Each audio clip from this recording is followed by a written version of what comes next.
its rollout of cash aids, LGUs implement different strategies in distributing ayuda to their constituents. For more details, we have JC Cosico live from San Pablo in Laguna. JC, how is the cash aid distribution there in San Pablo? Just here in San Pablo, cash aid is being distributed either house to house or in barangay distribution centers. In Barangay 4A, over 300 residents are expected to receive their cash aid today. Some beneficiaries arrived at the Eparca Village covered court as early as 7 a.m. for the 9 a.m. payout. Distribution will be done by batches to avoid crowding of beneficiaries. Over in Barangay San Pedro, the financial aid was given house to house to over 1,000 beneficiaries. Mayor Loreto Amante says some areas with COVID-19 cases were told to conduct house-to-house distribution of the ECQ ayuda to avoid the further spread of the virus. The city received 225 billion pesos as ECQ ayuda. The city hopes to finish the distribution of the ECQ cash aid by April 24, just in time for the 15-day period set by the national government. Back to you. All right, thank you very much for those updates. Kayo dyan. That was JC Cosico live from San Pablo, Laguna. The DPWH has completed 635 more isolation facilities nationwide. DPWH Secretary Mark Villar said that out of this number, 139 isolation facilities and off-site dormitories are located in NCR. The nationwide utilization rate of quarantine facilities is at nearly 17%, while Metro Manila has a 75% occupancy rate, excluding beds in hotels under Oplan Kalinga. Villar assured the public that they are doing their best to fast-track the completion of more health facilities that will assist the healthcare system. 17 public and private higher education institutions offered to open additional vaccination centers inside their school premises. In collaboration with CHED and the Union of Local Authorities, HEIs offered their facilities to serve as vaccination sites of local government units. CHED notes many of these HEIs have been cleared to conduct limited face-to-face classes in their medical and allied health programs as approved by President Duterte. CHED Chairman Prospero de Vera said that these facilities have been inspected by the agency, the local IATF, and their respective LGUs to ensure that proper health protocols and requirements for safety are being implemented by these universities. De Vera also said that they have the necessary health personnel who can assist in the vaccination drive.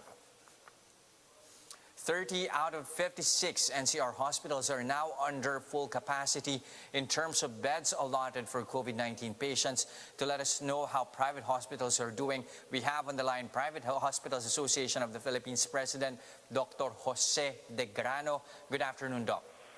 Good afternoon, Jeff. All right, sir. So the government is reporting about 70 to 80% occupancy in hospitals, but we're seeing a lot of patients flocking to provinces just to get admitted. What's the real situation here, at least in terms of private hospitals?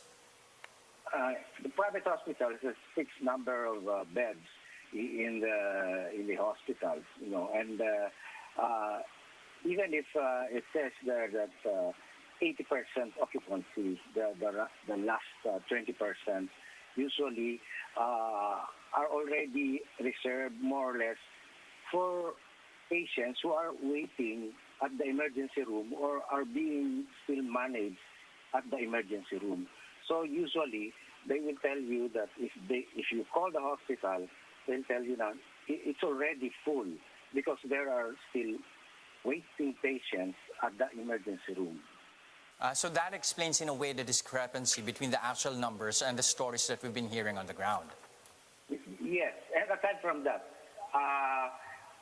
some hospitals have already reduced the number of nurses that are managing the COVID beds because some of the health workers became sick, and so that reduced effectively the number of nurses who are going to manage the COVID beds.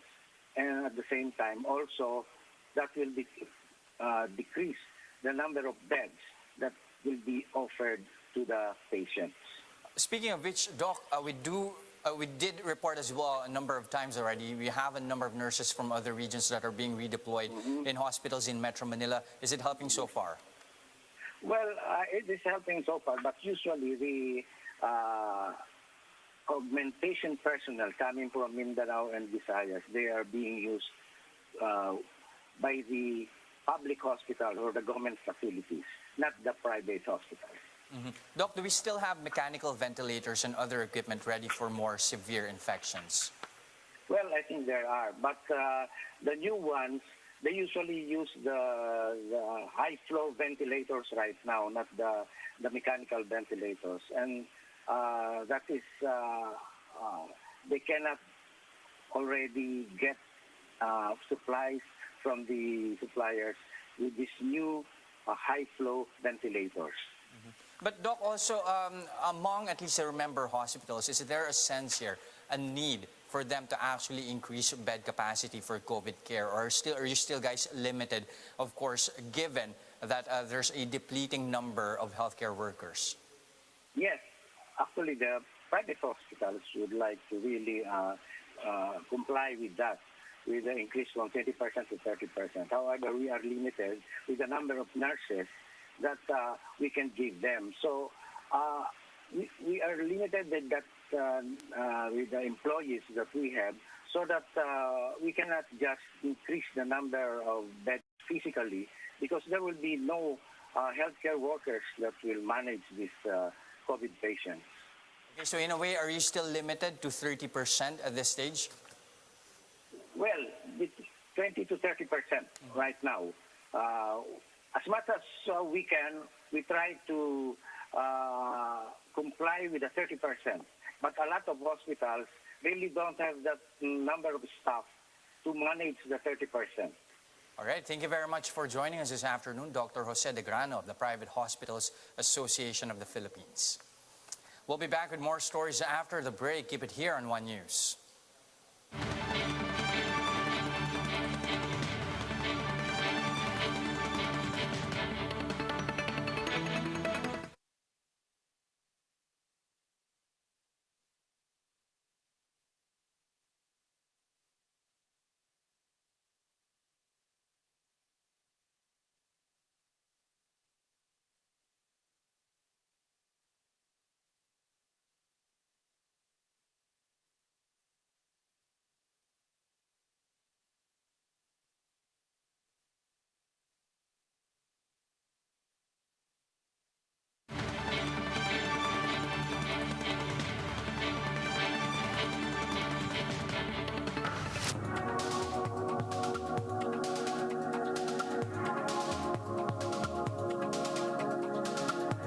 You're still watching One News Now. I'm Jess De Los Santos.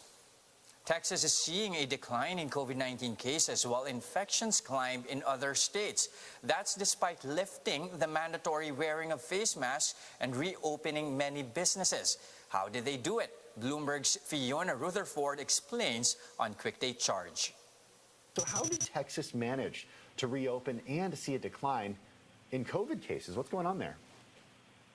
Hi, Tim. Thanks so much for having me on. Well, I'll start off by saying that although things appear to be going in the right direction for Texas, it's still early days, and there are a number of factors that contribute to why we might be seeing cases falling in the state. And of course, vaccinations are one of the key ways to get cases down. And what's interesting about Texas is that they took a completely different approach to many other states in terms of their vaccination rollout. They actually went against the CDC's recommendations by first vaccinating the most vulnerable to COVID-19, which included younger people, so people 16 and over. They also had quite an aggressive vaccine rollout. So Texas was one of the first states, or actually the first state, to administer 1 million doses of the vaccine. So it looks like Texas's vaccination strategy could be working out well for them, especially if they've already vaccinated the most vulnerable people and people who are more likely to be spreaders. And so in addition to that, Texas was hit quite hard with COVID, and so there might be some natural immunity in the population as well. So Texas became the first US state to record more than 1 million cases. And in January, the state recorded more than 2 million cases and more than 32,000 COVID-related deaths. So hospitals were overwhelmed at this point.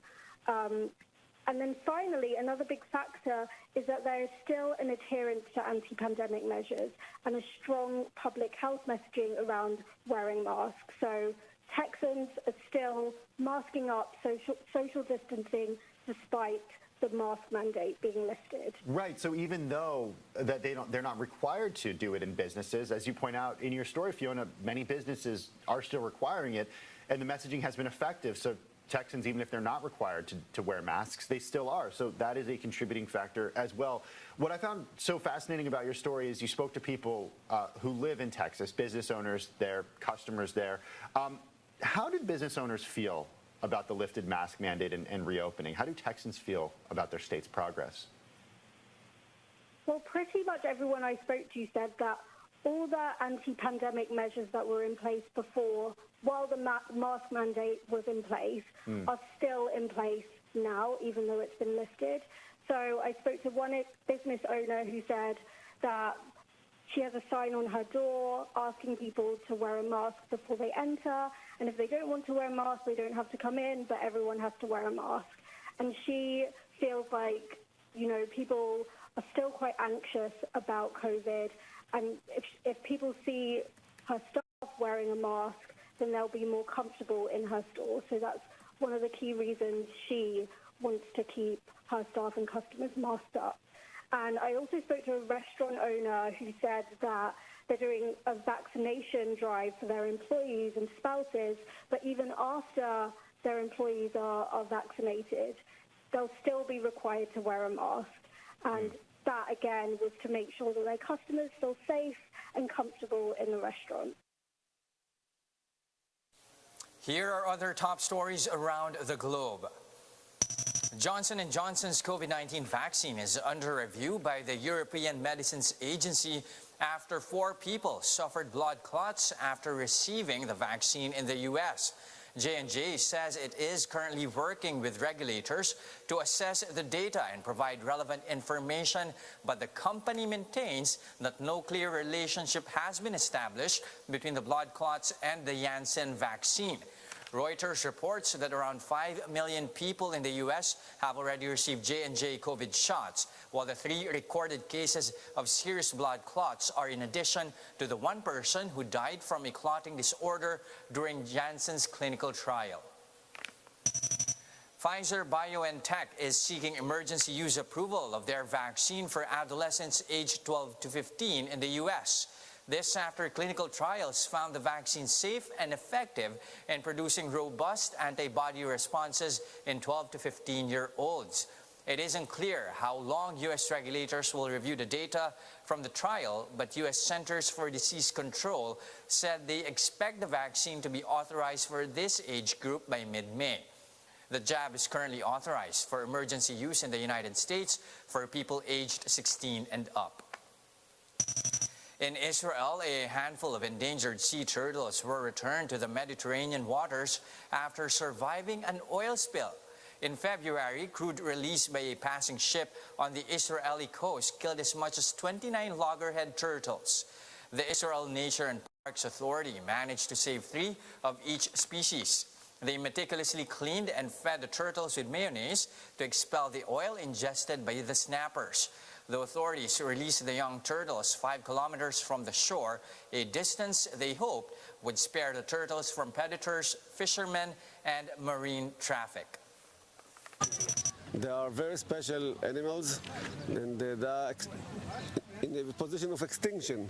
So every turtle is going back to the sea and survive and will survive and bring back more turtles to us. Maybe we'll prevent the extinction and we'll let our children and grandchildren to see sea turtles in the future. And those are the top stories of the hour. Join us later at 1 p.m. as we continue to monitor the day's biggest stories. You can also catch One News on the Signal Play app. Register for a free account now at www.signalplay.com and stream One News live anytime, anywhere. Mask on, wash hands, and stay safe, Philippines. I'm Jess De Los Santos. We are One News.